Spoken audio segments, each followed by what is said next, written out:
তার সাথে আমাদের মা মাদার অফ ডেমোক্রেসি মরহুমা বেগম খালেদা জিয়া বাংলাদেশের প্রথম মহিলা প্রধানমন্ত্রী ছিলেন।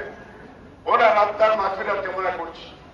এই দেশের জন্য যারা জীবন দিয়েছে তাদের আত্মার মাগফিরাত কামনা করে আজকে আমাদের প্রধান অতিথি আমাদের চেয়ারম্যান জনাব তারেক রহমান, আমাদের বোন সিলেটের ডক্টর জুবাইদা রহমানকে আমরা সবাই স্বাগত জানাই। সিলেটে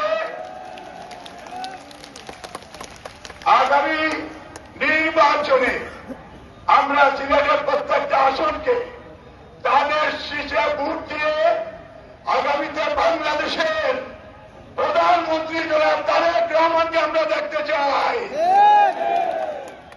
মহান আল্লাহ সর্বশক্তিমান আমাদের সকলের স্বয়ং বাংলাদেশ জিন্দাবাদ, শহীদ জিয়া অমর হোক, দেশ নেত্রী বেগম খালেদা জিয়া অমর হোক, তারেক রহমান জিন্দাবাদ। দক্ষিণ সুরমা ভেন্ট্রিকুলার প্রভাবের পক্ষ থেকে